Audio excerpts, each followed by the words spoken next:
Advocacia, início de carreira e suas perspectivas. Quando a gente conversa ou fala de início de carreira da advocacia, eu penso que preciso obrigatoriamente voltar um pouco no tempo antes de chegar ao momento da advocacia, que é o que nós conseguimos após o sucesso no exame de ordem. Quando eu falo da advocacia e eu penso na advocacia, eu preciso enfocar dois aspectos principais: formação e postura.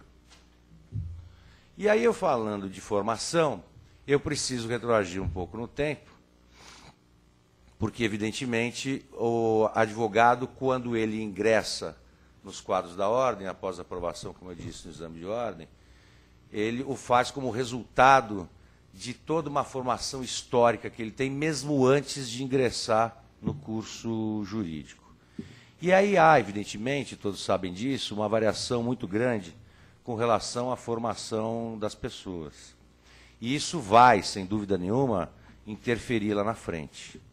Aqueles que têm consciência de uma formação deficiente em algum ou outro segmento, esse é o primeiro aspecto, tem a vantagem de ter esse diagnóstico e saber como suprir essa deficiência. Então, precisa fazer uma autoanálise, isso é importante que seja feito, para poder suprir eventual deficiência na formação.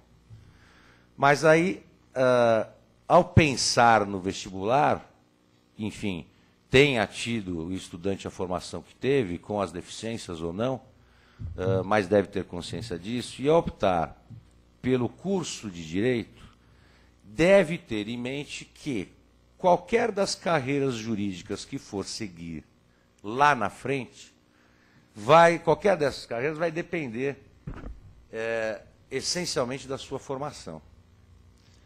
Então, não tem conversa. Entrar na faculdade de Direito para fingir que curso e tal, fica aquela coisa, professor, às vezes finge que dá aula, às vezes o aluno finge que aprende, fica tudo muito certo, e vai tomar cerveja. Não tenho nada contra cerveja, eu também gosto. Mas hora de estudar, e hora da cerveja. É preciso levar o curso de Direito a sério. E tratar permanentemente da formação. Fazer todos os cursos que puder fazer, estudar o máximo que puder estudar, tentar estágio, aqueles que tiveram oportunidade, é muito útil e terá reflexos lá na frente também. Mas, enfim, é preciso já fazer o curso voltado a uma formação profissional adequada. Isso lá na frente vai ter reflexos, não tem dúvida.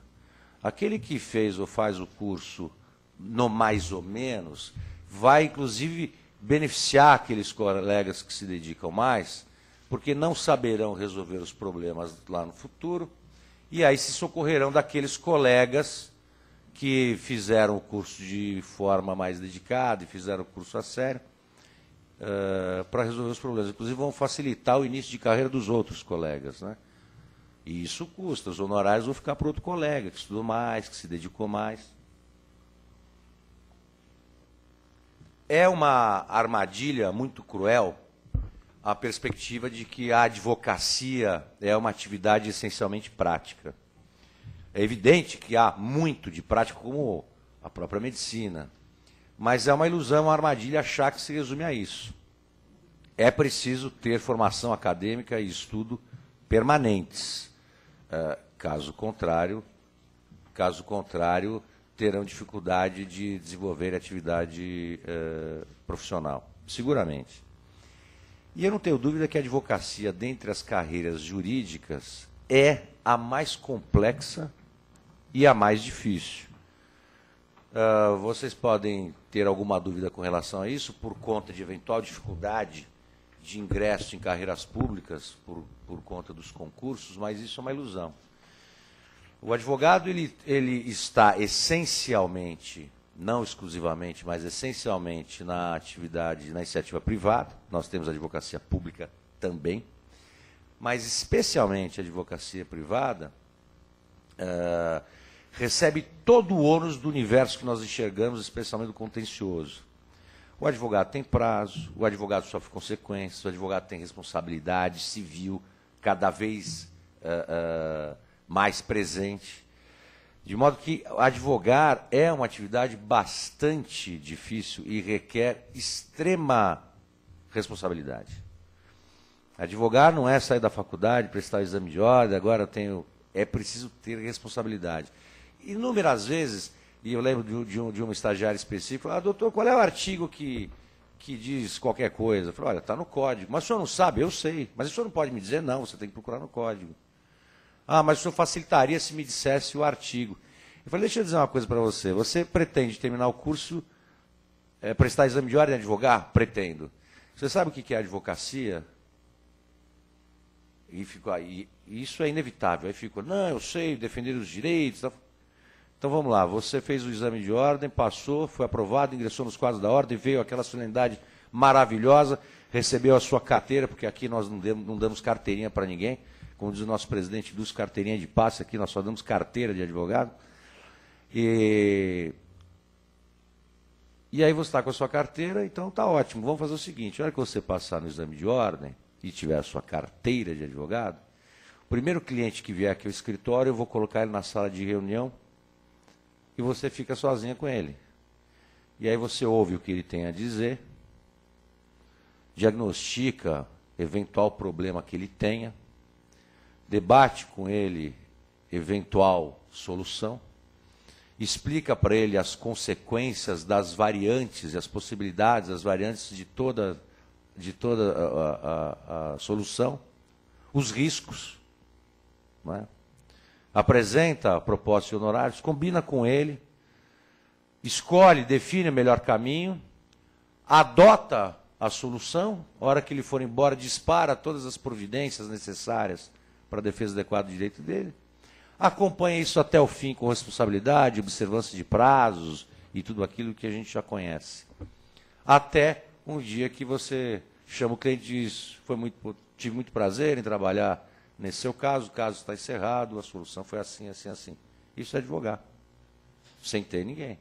Então não adianta essa orientação, olha, onde é que está o artigo? Voltamos, portanto, à formação. Durante o curso, e eu vejo aqui a maioria deve ser já de advogados e advogadas, deve o estudante fazer todos, repito, os cursos que tiverem disponíveis. Todos. Eu, seguindo o conselho do professor Amaury Mascaro, que é amigo do professor Damiano também, ele dizia o seguinte no curso, entupam-se de diploma. Não faz mal nenhum, é como vitamina C, não faz mal nenhum. Não tem efeito colateral nenhum. Entupam-se, negativo. Positivo tem, Só pode ganhar, entupam-se. E isso serve para depois do curso também. E claro, os que tiveram oportunidade de fazer a pós-graduação, especialização, a pós-graduação em estrito sensu, mestrado, doutorado, sem dúvida nenhuma. Isso já é um estreitamento e um afunilamento muito grande. Isso precisa ter, isso requer a pós-graduação em estrito sensu requer um outro tipo de dedicação, um outro tipo de comprometimento do ponto de vista acadêmico, que não obrigatoriamente precisa ter um advogado. Se puderem fazer e gostarem, melhor. Isso tudo vai interferir, por óbvio, na formação do advogado. Depois da formação, que é, repito, permanente, nós temos outro grande veio que diz respeito à postura. E aí a situação já começa, pelo menos para mim, a se afigurar mais complexa. Pelo menos do ponto de vista prático. Do ponto de vista teórico, não, mas do ponto de vista prático, bastante complexa. Quando falamos em postura do ou de advogado, evidentemente que não estamos falando, eu agora sou advogado, vou ganhar um presente da minha família, vou à melhor loja, comprar o melhor terno, a melhor gravata, o melhor sapato, pronto, agora eu tenho postura de advogado. Evidentemente que não é isso. A postura de advogado passa também pela formação, que nós já falamos, e por dois outros caminhos principais. ética e prerrogativas. Eu vou falar primeiro de prerrogativas. Junto com a formação, o advogado deve ter consciência das suas prerrogativas profissionais. Por quê? Porque as prerrogativas profissionais, e vocês todos sabem disso, ao contrário do que muitos dizem e pensam, às vezes não pensam, mas dizem, não são privilégios do advogado, e sim garantias para a cidadania. Então, prerrogativa, está aqui o professor Damiano me detalha perfeitamente. Prerrogativas não são, repito, privilégio do advogado. Alguns devem lembrar, em 2005 tivemos uma onda de invasões a escritórios de advocacia, e na ocasião era já conselheiro seccional da ordem, e tive muito envolvido nisso, inclusive indo a Brasília, conversando nos tribunais superiores, mais que isso, impetrando o mandado de segurança nos tribunais superiores, junto com o nosso presidente Durso, Aprobato, por conta dessas invasões. E até a mídia não entendia bem a reação que a ordem tinha de indignação e uma reação violenta do ponto de vista verbal contra essas invasões, todas ou quase todas ilegais. E fui inúmeras vezes questionado com relação a esses privilégios que teriam os advogados de não terem seus escritórios invadidos, as pastas dos seus clientes violadas. Claro, é fácil explicar, o difícil é entender, especialmente quando a gente não quer. É o que eu falei. É a garantia do Estado de Direito. E as prerrogativas profissionais, mais do que uma garantia do pleno exercício da cidadania, dos princípios constitucionais de ampla defesa, contraditório, enfim, mais do que direito do cidadão exercido por meio do advogado, ou seja, prerrogativas de pleno exercício profissional na defesa dos direitos do cidadão. É nisso que se resumem as prerrogativas. Mais do que um direito, é um dever do advogado. Portanto, e isso é preciso ficar bastante claro para podermos atingir a nossa carreira e as nossas perspectivas. Bom, mas eu estou interessado na carreira, mas nós estamos construindo isso. Eu preciso de formação, eu preciso ter atenção às prerrogativas profissionais. O advogado que não exerce plenamente, em toda a sua dimensão, as prerrogativas profissionais, terá ou acarretará prejuízo na defesa do cliente. Sem dúvida nenhuma. Sem dúvida nenhuma. E vocês vão perceber também que talvez seja muito diverso o que comumente se observa na prática. Não é? Uma confusão entre respeito devido a qualquer semelhante com relação a autoridades judiciais e Ministério Público, com uma reverência ou até com uma submissão, se colocando inclusive em grau, autocolocando em grau de inferioridade. Não pode haver confusão entre respeito e educação com submissão. O advogado deve ter consciência das prerrogativas profissionais e tem obrigação, dever de exercê-las em sua plenitude. Deve tratar todos os colegas, adversos, os delegados, os promotores, os juízes, todos com respeito e com educação, sem transigir 1 milímetro sequer nas prerrogativas profissionais. Não é preciso chutar a mesa do juiz, nem xingá-lo, ofendê-lo, para fazer valer as prerrogativas profissionais. É preciso muita atenção a isso. O juiz diz que não.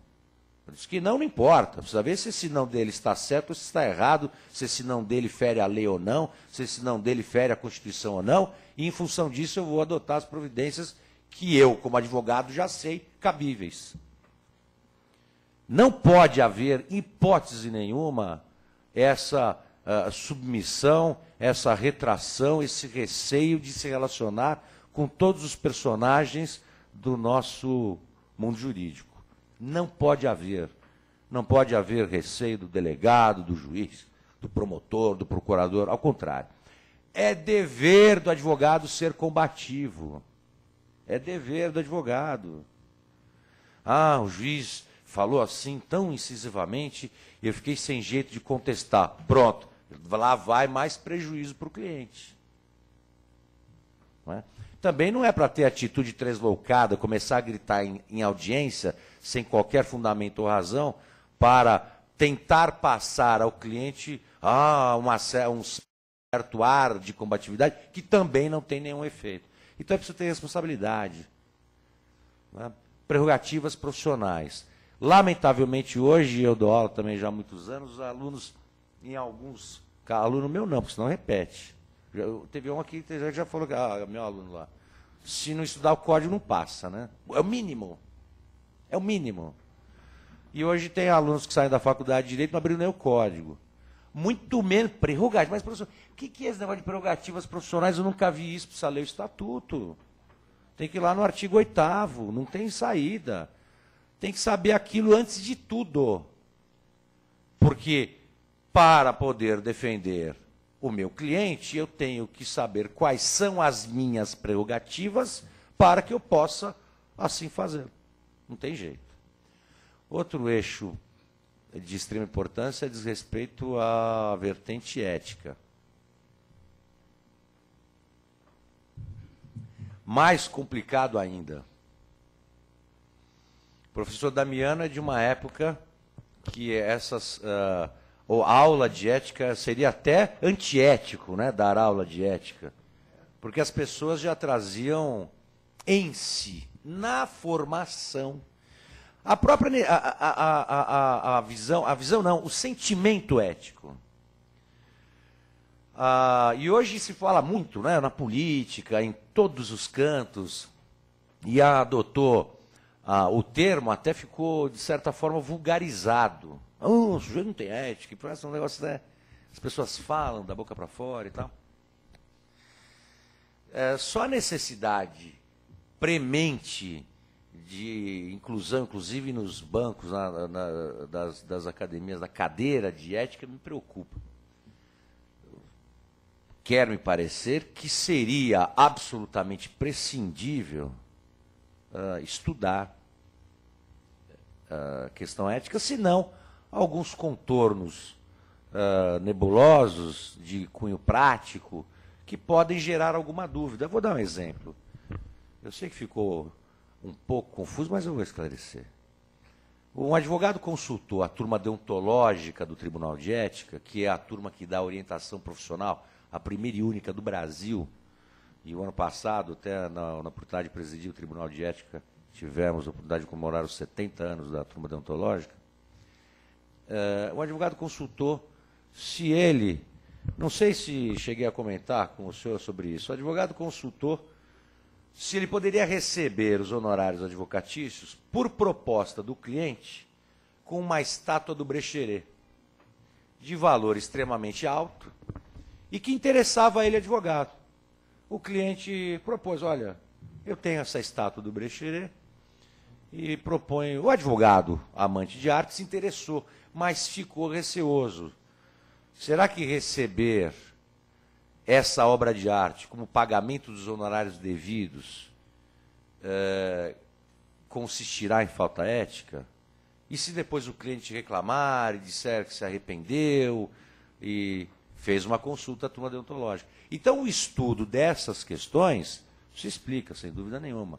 Agora, estudar, e aí a turma deontológica e o advogado cauteloso, e neste caso cautelosíssimo, fez a consulta e o Tribunal de Ética entendeu que, excepcionalmente, tendo em vista o valor dos honorários, o valor do bem proposto, tendo em vista a iniciativa subscrita pelo próprio cliente na oferta daquilo, excepcionalmente poderia receber sem qualquer outro problema. E assim foi feito.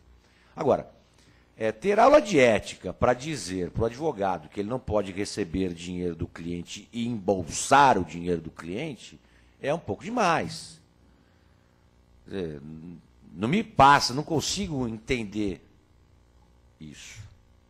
Mas hoje é preciso dizer isso. Olha, você não pode fazer acordo com a parte contrária sem a presença do advogado dele. É preciso ter aula disso? Que você não pode se compor com a parte contrária na ausência do advogado dela? Isso é, no mínimo, uma falta de respeito, uma falta de educação tremenda.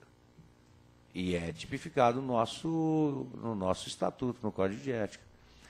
Então, é preciso ter em mente isso. Eu posso garantir aos senhores que vale a pena. É preciso ter uma postura rígida como advogado. No curso da vida profissional, inúmeras oportunidades de negócios pouco ortodoxos, não tenho dúvida, aparecerão. E vocês têm que ter, os advogados, todos temos que ter uma conduta rígida para saber olhar essas oportunidades e avaliar o que é certo e o que é errado, o que podemos fazer, o que não podemos, o que devemos fazer, o que não devemos, para construir a carreira de advogado. Eu preciso ter formação, eu preciso ter postura de advogado, e a postura aí sim com comportamento ético e com comportamento combativo que faça valer as prerrogativas profissionais. Eu lembro de uma passagem, 2004, 2005, no Conselho de Prerrogativas, que é o órgão que julga os pedidos de desagravo. Chegou um advogado com um pedido de um desagravo face de uma cartorária aqui no Fórum João Mendes. E a fundamentação desse desagravo era a seguinte, que ele recebeu uma publicação para tomar alguma providência no processo que ele tinha, foi ao Fórum João Mendes, ao cartório, e disse, quero o processo número tal. Ah, muito bem. Trouxeram os autos. Ele falou, eu quero fazer carga. Não, o senhor não pode. Não, mas está com vista. Ah, não, o senhor não pode. Essa é a história que ele contou. E fez sustentação oral aqui. Aqui. E eu, aí onde os senhores estão, perguntei a ele, o senhor vai me desculpar, eu não entendi. O senhor foi ao fórum, foi. E foi pedir vista dos autos, fazer carga dos autos, exatamente, estava com vista. Ah, muito bem.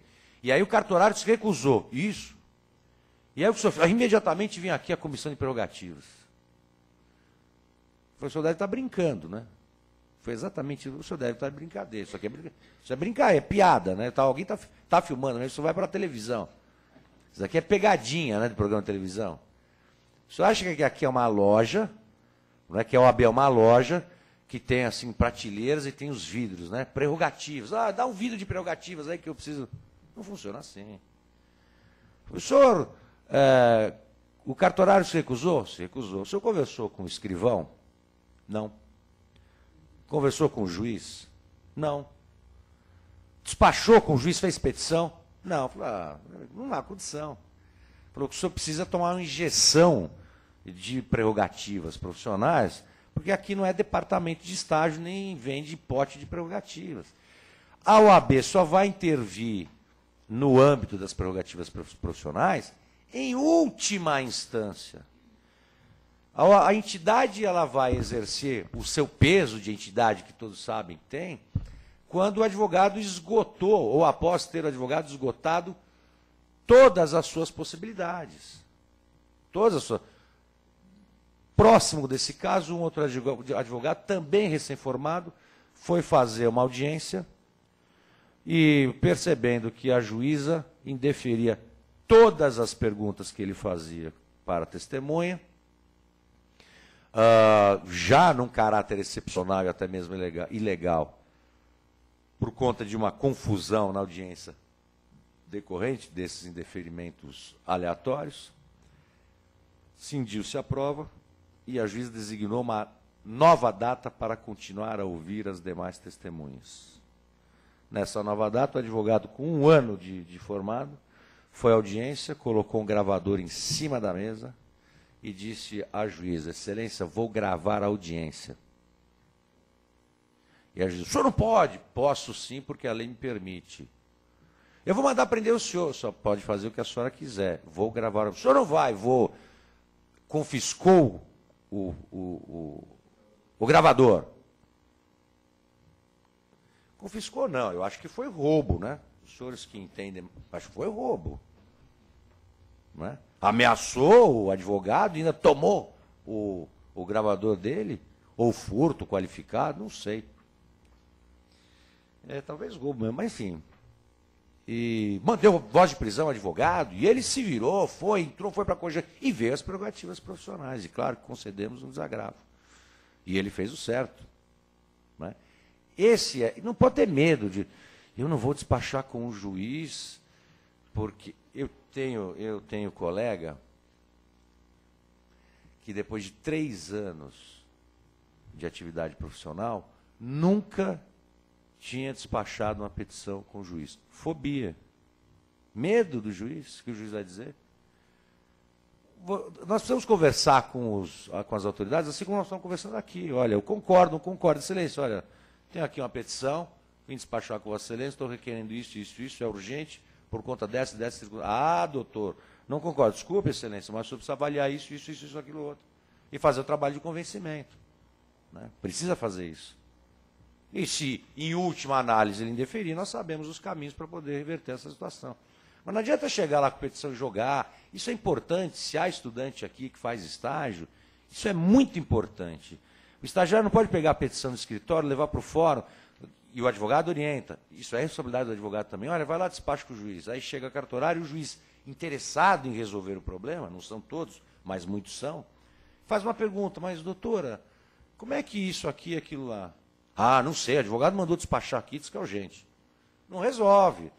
Precisa conversar, ler a petição, saber do que se trata, para poder argumentar com o juiz que efetivamente estiver interessado em resolver o problema, para poder conseguir aquela decisão que interessa. Muito bem. E aí nós vamos, então, estamos formados, né? Passamos na nossa formação acadêmica, na formação intelectual, passamos pela formação no que diz respeito às prerrogativas, ética, e aí as perspectivas do início de carreira. A hora que vocês cansarem, vocês avisam. Falam: cansei, para de falar. Hein? Eu vejo o seguinte: eu fiz e recomendo que façam especialização do ponto de vista acadêmico.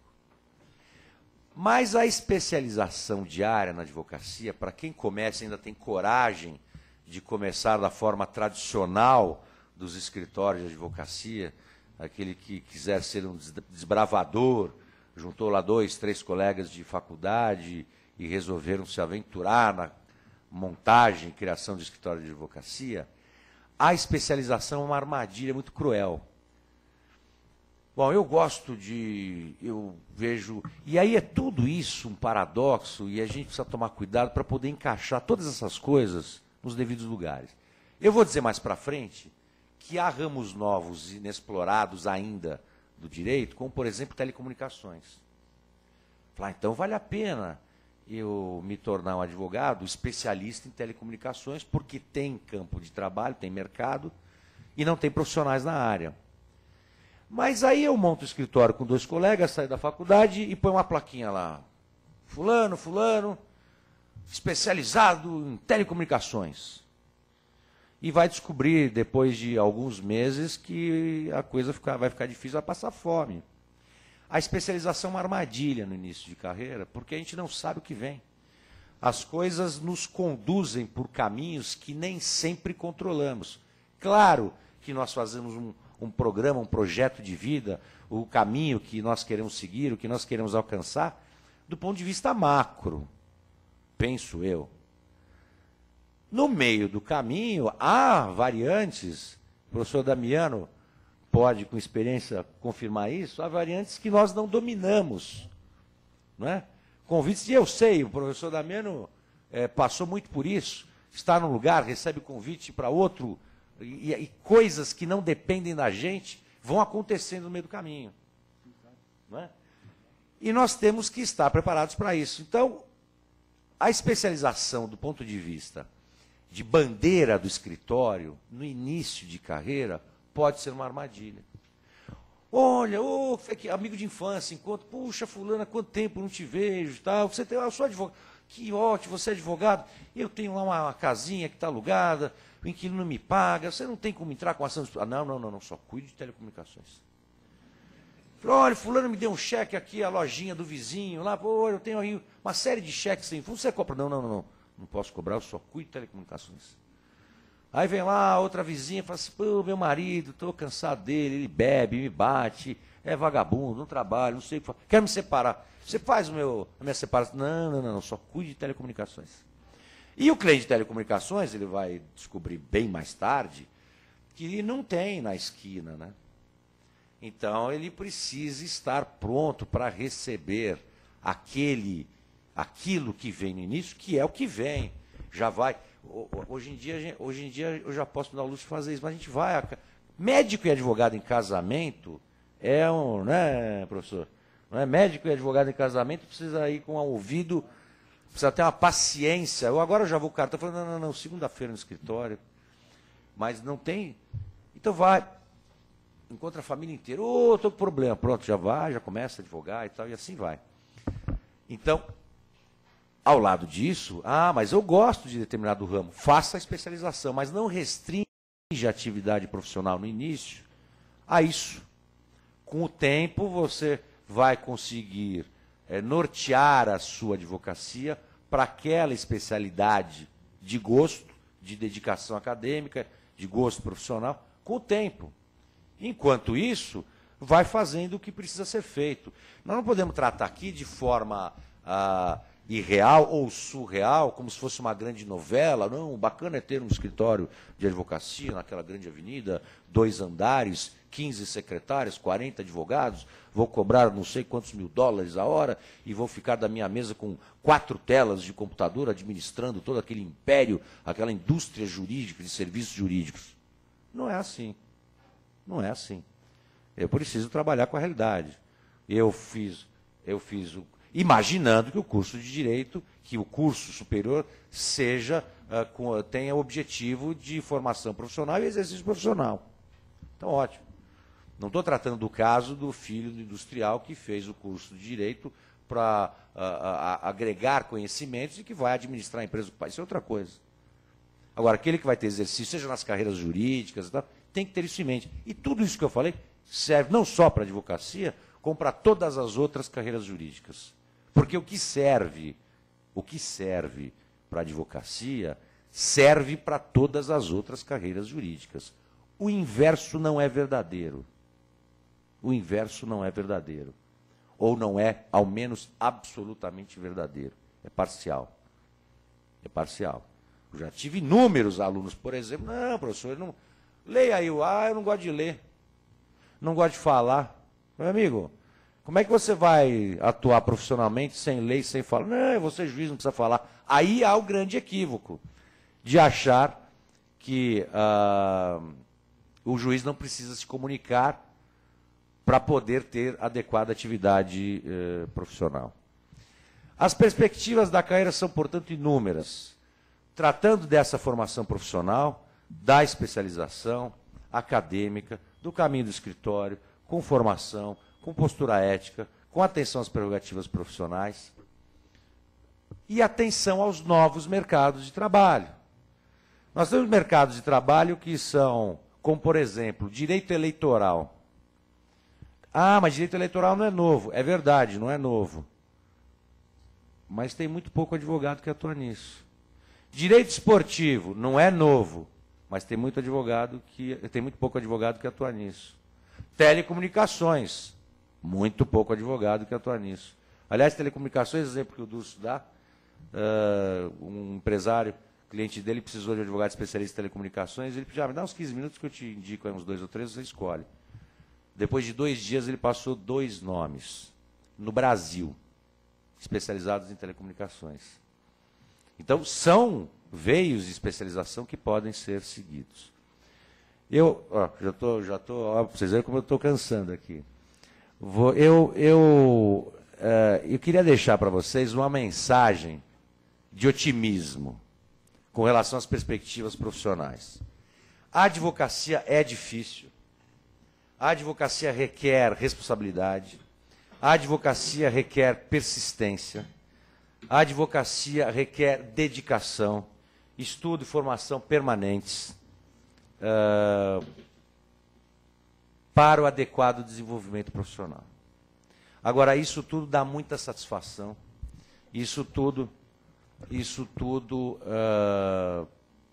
traz a gente muito prazer, especialmente quando acompanhamos os casos do início ao fim, que nós vemos o resultado, o sucesso do nosso trabalho, o reflexo do nosso trabalho na vida do cliente. Vocês vão verificar no futuro que clientes vão encontrar com vocês depois de 10, 15, 20 anos na rua falando: doutor, o senhor salvou a minha vida. Doutor, toda vez que eu entro em casa, aquela casa que o senhor conseguiu defender e evitar que eu perdesse, toda vez que eu abro a porta da frente da minha casa, eu imagino um retrato seu. Isso dá satisfação. O advogado interfere diretamente na vida das pessoas. As perspectivas são as melhores.